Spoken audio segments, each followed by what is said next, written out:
Hi guys, I have a book here today by Enid Blyton. It's called The House in the Fog.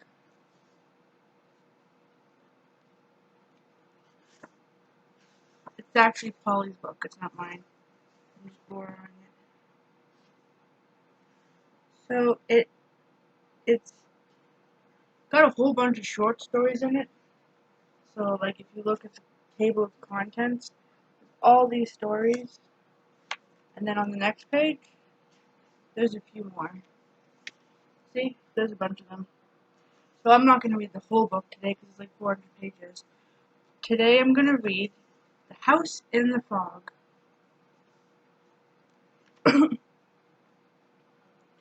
There was once a boy who didn't believe in fairies, or pixies, or giants, or dragons, or magic, or anything like that at all. But at least you know there were dragons, said Mary. St. George killed one. It's even in our history books at school, where it tells us why we have St. George's cross on our flag. Believe what you like, said William. I just don't think there ever were such things. Now one day, William had to go to a cub meeting. He was a very good cub indeed, and meant to be an even better scout later on. He had his tea at home, and then looked at the clock. Oh, I must go, Mum, he said. I've got to be at the meeting by 6.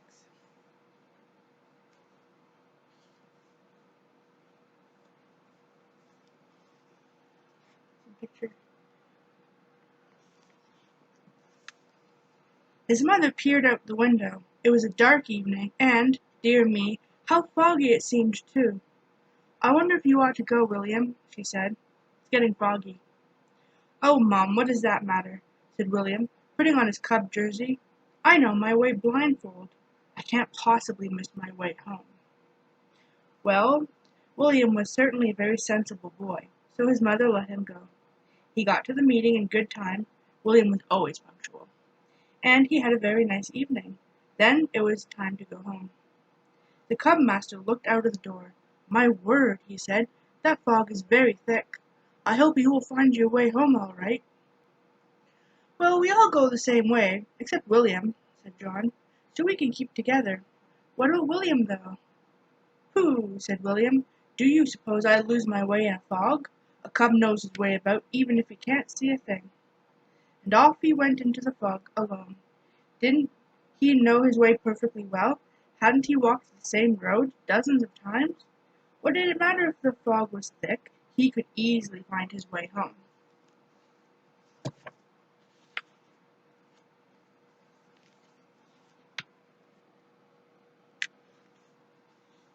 But after he turned 2 corners, he suddenly stopped. His torch hardly showed a beam at all in the thick fog. Was he on the right road? He must be. He couldn't possibly have taken the wrong turning.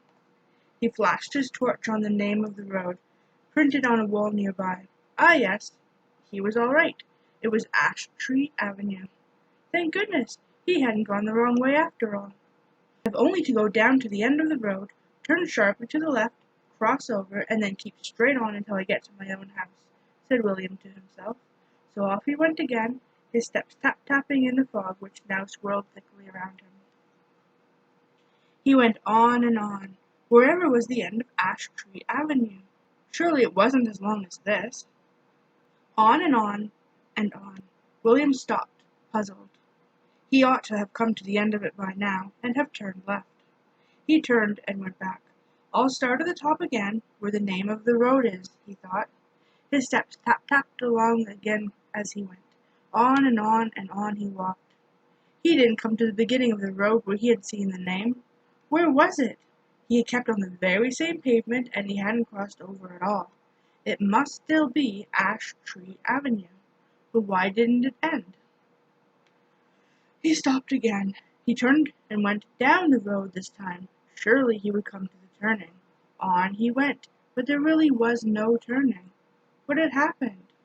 I'm not in a dream. I know that, said William. I've just come from the cub meeting, and I'm walking home in rather thick fog. And I'm on the right way. I'm not lost. I just can't seem to find the end of this road.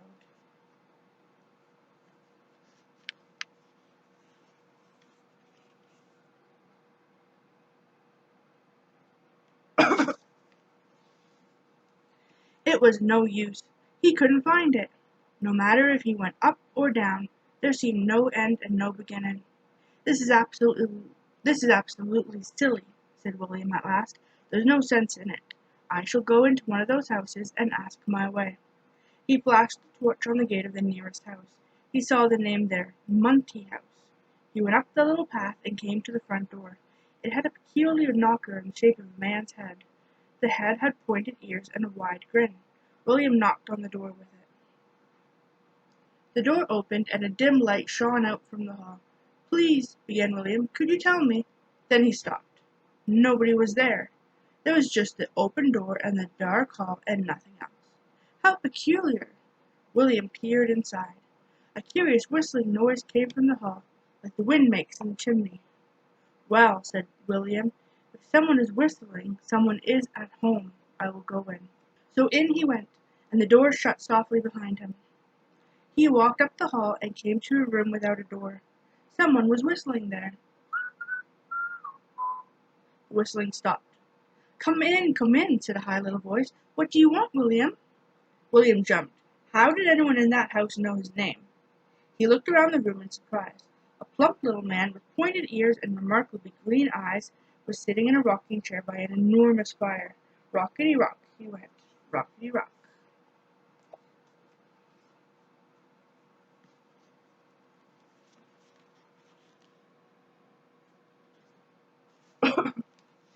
He looked at William and grinned. Why, said William, you are exactly like the knocker on your door. I know, said the little man. Why shouldn't I be? Your name's William, isn't it? I'm Mr. Munty, of Munty House. How do you know my name's William? Asked William. Well, I just took one look at you, and I knew your name must be William, said Mr. Munty, rocking furiously. That's easy. It didn't seem easy to William. He stared at Mr. Munty, who stared back. I came to ask if you could, began William, but he was interrupted by a large black and white cat with eyes as green as Mr. Munty's. Meow, said the cat, walking into the room and patting Mr. Munty on the knee. Meow. Hungry, are you? Said Mr. Munty. Poor jug, poor. There was a big milk jug on the table, and on the door below a large saucer. The jug solemnly tipped itself and poured milk into the saucer below. Good jug, good, said Mr. Munty, rocking away hard. You didn't spill a drop that time. You're getting better. William stared in surprise. What a peculiar jug! He looked at Mr. Munty. I say, he said, are you a conjurer? No, said Mr. Munty. Are you? No, said William. I'm a little boy. Don't believe in them, said Mr. Munty, and he gave a sudden chuckle like a blackbird. I never did believe in little boys. This is the picture here. There he is, in the chair. William was astonished. But you must believe in them, he said. I've just been to a cub meeting. I'm a cub, and There you are, said Mr. Munty, grinning. You're a cub. You're not a little boy. What sort of cub are you? I believe you're a fox cub. You've got such a nice bushy tail. William felt something swishing behind him, and he looked around. To his enormous astonishment, he saw that a fine bushy tail hung down behind him. He turned around to see it properly, and the tail turned with him. He felt it. Good gracious, it seemed to be growing on him, right through his trousers. Meow, said the cat again, and patted the little man on the knee. What, still hungry? Said Mr. Munty. I never knew such a cat. There's a kipper in the cupboard for you.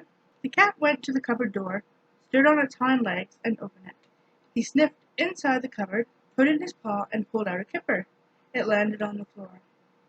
Shut the door, Greenie, shut it, ordered Mr. Munty. The cat blinked at him with deep green eyes, and carefully shut the cupboard door. Then he began to eat his kipper.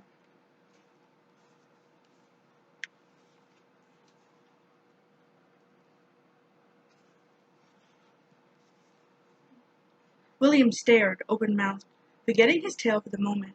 What a clever cat! Well, said Mr. Munty, rocking away hard, did you say you were a fox cub? Or perhaps you are a bear cub? I see you have nice hairy paws. William looked at his hands in horror. Whatever was the matter with him? He had big hairy paws now instead of hands. He hid them in his pockets at once, full of dismay. What was happening? What was this little man with the bright green eyes? No, on the whole, I think you must be a lion cub, said Mr. Munty, peering at him. I never in my life have seen such wonderful whiskers. Magnificent! Aren't they, Greenie? Even better than yours. Meow, said Greenie, and began washing himself very thoroughly. William felt his face in alarm. Goodness gracious! There were long, strong whiskers growing from his cheeks. How very peculiar he must look! His paws brushed against his face, a furry, soft, patty paw, just like a bear's. Please, sir, said William, beginning to feel scared, I want to go home. I'm not a lion cub, or a bear cub, or a fox cub. I'm a little boy cub, a sort of scout. I told you I don't believe in little boys, said Mr. Munty, so I don't believe in your home either. I don't believe you want to go there because there isn't one. And I don't believe in you. Do you believe in me? Well, what are you? Asked William desperately. My mother was a pixie, and my father was a brownie, said Mr. Munty, rocking away. This is the picture.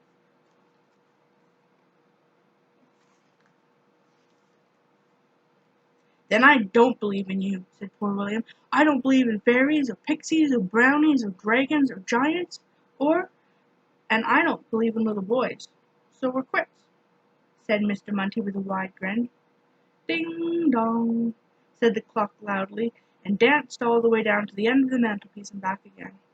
Will you stop that? Said Mr. Munty fiercely to the clock. How often must I tell you that well-behaved clocks don't caper about like that? William began to feel bewildered. His tail waved about behind him. He could feel it quite well. His hairy paws were deep in his pockets. He could feel the whiskers on his cheeks. What was happening? He didn't believe in any of it, but it was happening all right, and happening to him. I'm going out of this peculiar house, said William suddenly, and he turned to go. You might say good-bye, said Mr. Munty, rocking tremendously hard and almost tipping over. Good-bye, Mr. Munty, said William. Meow, said the cat, and came with him to the front door. The cat stood up and opened the door politely. William went out into the darkness and the fog. The door shut. He shone the torch on the knocker head on the door, and then on the name of the house on the front gate. Munty House. Who was Mr. Munty really? Could he be a conjurer? Conjurers did do peculiar things, but that cat too, and the jug, and the clock. I shall certainly come home tomorrow and see Mr. Munty again in the daylight, said William to himself. He went down the road, hoping that he would find the end of it this time, and to his great delight he did. The fog began to clear a little, and he could see his way. Turn to the left, then over the crossing, and straight home, said William in delight. Oh dear, what in the world will Mom say when I arrive home with a tail and furry paws and whiskers? She didn't say anything, because when William thankfully walked in, his tail had gone, his hands were his own again, and there were no whiskers left. And what was more, his mother wouldn't believe a word of his tale.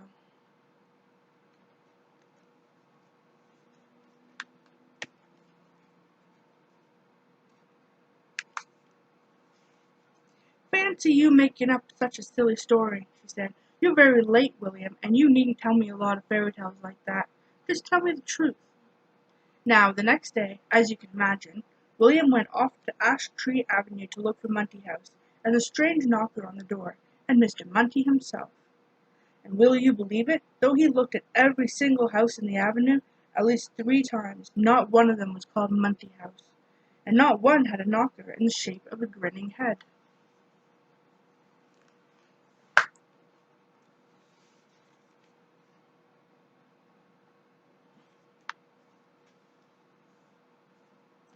Poor William was terribly puzzled.